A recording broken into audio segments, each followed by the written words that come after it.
Well, good morning, everybody. Welcome to Wobble Gob 72. It's amazing what a bit of blue weather, a bit of blue sky. I know it's a bit frosty outside, but a bit of blue sky can make you feel. It's been grey and wet and miserable in Brighouse for, probably since we came back off holiday. And I mean, it's been perfect weather for staying inside, getting stuff done. I'll show you what I've been up to in a minute. But getting up this morning, opening the curtains and seeing the blue sky outside, it was like, oh, right. So did my hair, put some lippy on.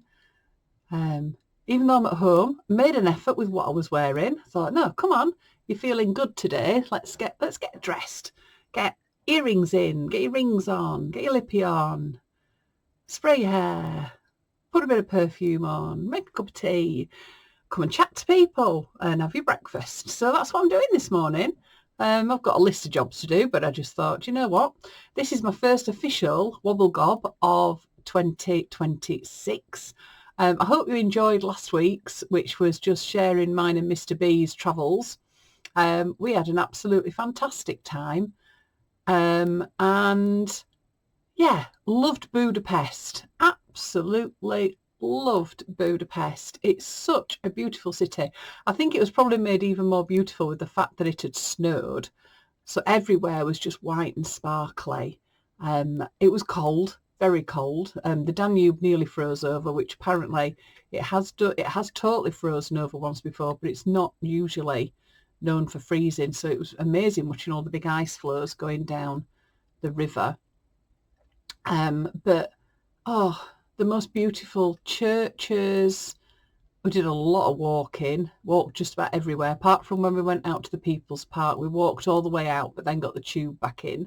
So I really feel like I got my big girl pants on and sussed out getting on tubes and trains, even though I know most of the time I did think I'd probably got on the wrong one. But I had a great time. Budapest, it's like, I mean, it talked about the cafe culture, which was great, just going for food and drinks, and the ruin bars. The Jewish quarter was gorgeous. Just loved the heritage and everything that's there, the history, and how it's remembered, which I think is really, really important. It was just quite fascinating just to learn stuff about where we were staying. And the buildings and loved Budapest. Went off to Vienna. I don't think you could get two totally contrasting cities. Vienna was definitely a city. It was a lot noisier, a lot busier. The architecture, I did love it, but I know some of my friends think I'm a bit bonkers, but I preferred Budapest to Vienna. We only did 2 days, so to be fair, we didn't really do a lot of exploring. And even though I do love historical houses and things like this, I didn't really want to go look round them because I wanted to experience like more of the city. So whether we'll go back or not, I don't know. But I think I'd like to go back to Budapest when you could go around like the parks and it's all green and everything. It was fascinating. We went out to the People's Park. They've got like a lake and it was frozen over and they were skating on it, which was amazing. There was one bit where I thought it was going to be one of the thermal spas, because that's one of the things we didn't do, was one of the spas, which I would have loved to have done, but Mr. B wasn't so keen. So I thought, right, I'm not going to push it. We'll explore the city this time. And then next time when we go, maybe we'll go to a thermal spa. But he called me tour guide Barbie the whole way around. And my plan for most of it worked really, really well. Well, no, actually, all of it. I don't think anything went wrong, which is unheard of for me. Usually something goes wrong and it's totally my fault. But no, it was all good. So I've been back, and I suppose I probably had my biggest break ever from doing all my stuff, even from when I was teaching, because I'd took a week and a bit off at Christmas and then sort of got back into things, went away. So it was a bit of a shock coming back and getting my head around everything. So really, really excited to be getting my head back in gear. So things that I've got coming up. I will be at springing to Textile East Fair at Newmarket races in February. In March, I'll be at the NEC, and I'll put all the links and everything in the blurb. NEC, there's a 30% off a code, I think, that you can use for your tickets, which is always good. Then where am I going? Got Tangled Galashiels. I'm at Wonderwool this year. I know that I am at Knit and Stitch. Don't know yet about Yarndale. Haven't heard anything back, so we shall see about Yarndale. But I think they're all the main shows that I'm doing this year. I think. Yep, I'm getting ready. Got lots of Zoom talks coming up for different sewing groups. I'm off here, there and everywhere doing workshops. Obviously the big thing this year is off to Canada in September with Ali Ferguson, which is very, very exciting. Yeah, so super busy. So obviously, as you all know, that when I go on holiday, my brain goes quiet and I start thinking about new things. Unfortunately, Mr. B's brain went quiet as well, and he started thinking about things as well. So we've ended up doing a little bit of a collaboration, which I will show you shortly. I am doing a workshop with the Embroiderers Guild online on Tuesday, so you can still get tickets for that. And again, I'll show you what I'm doing so that you can get a bit of an idea if you fancy coming and having a go at that. Again, I'll put the link in the blurb if you fancy doing that. And what else? Gosh, no idea.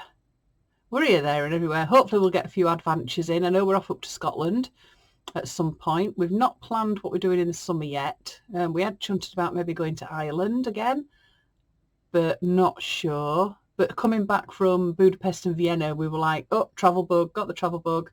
So we've started block booking some time out for 2027, because most of this year I've got planned. So 2027, we're looking at, I don't know, maybe Scottish Islands somewhere. It's really funny because neither of us are that bothered about going anywhere hot. We don't really do hot. As you can see, we love Budapest, even though it was cold. We had a fantastic time. I know we want to go up to Norway. We'd love to go to Iceland at some point, but we think we're probably going to do that if we can in the van and do like a big tour round and end up going out there possibly. But that'll be way, way in the future.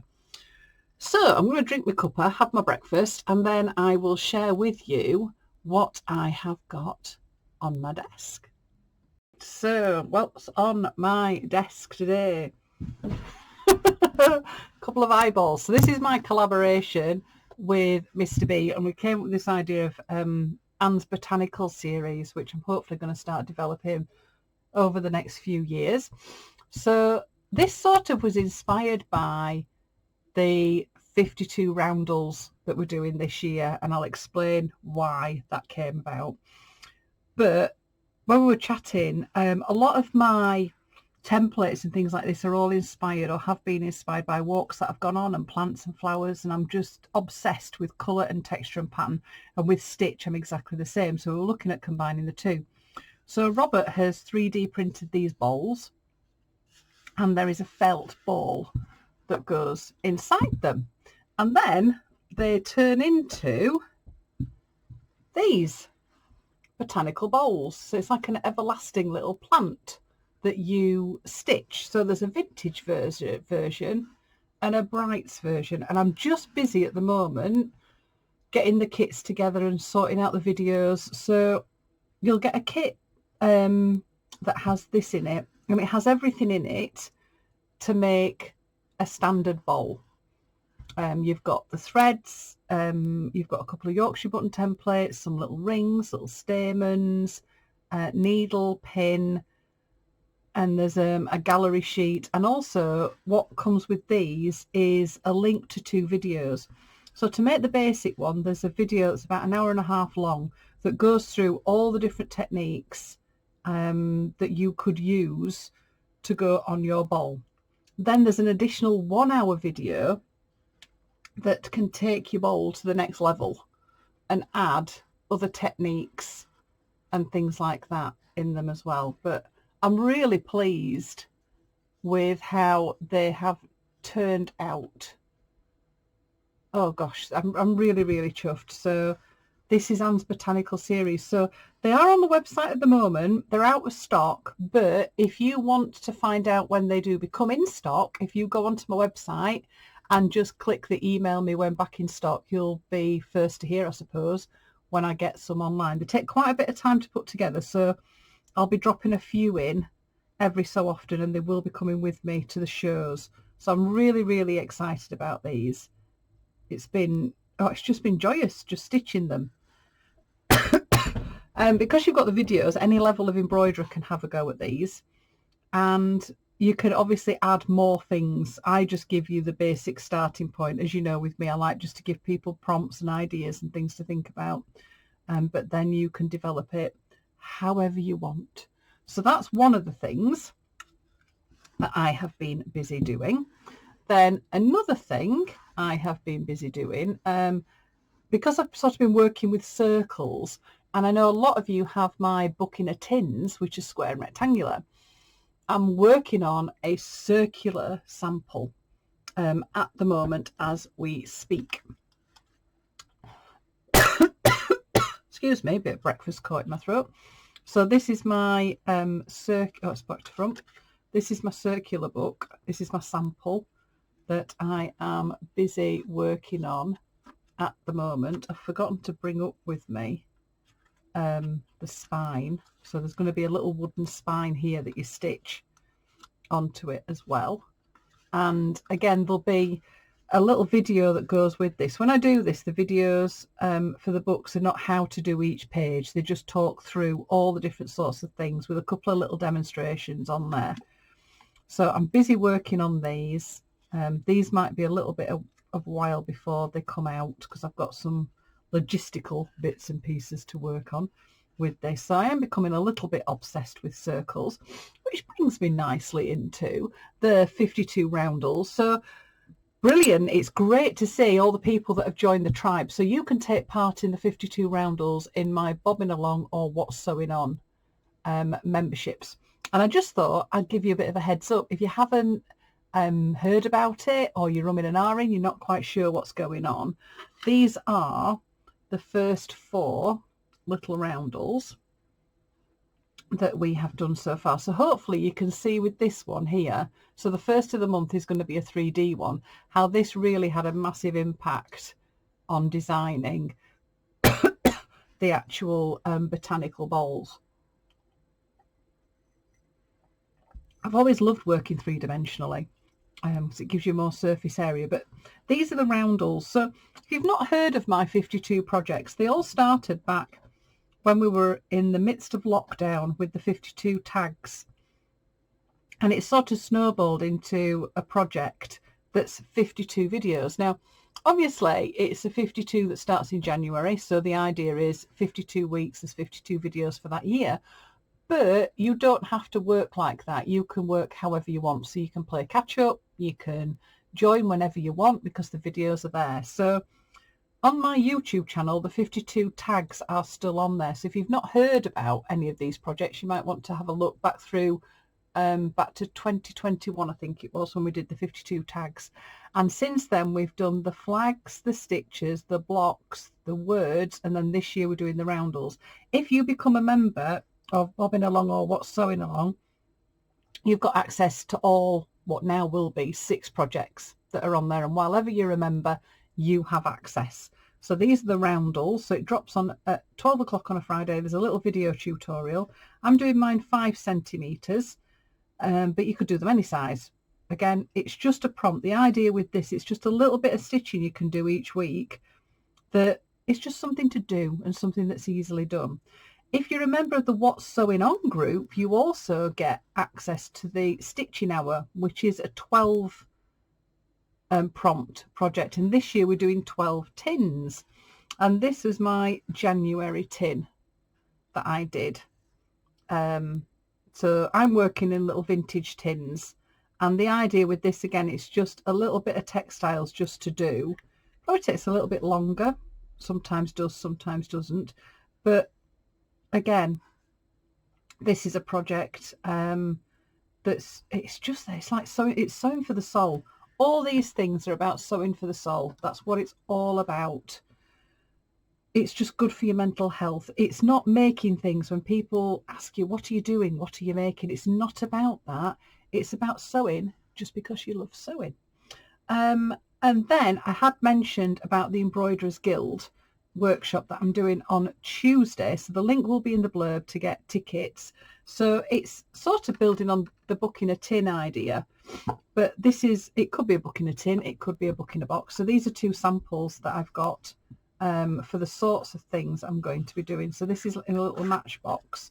So it is a little concertina stitched book.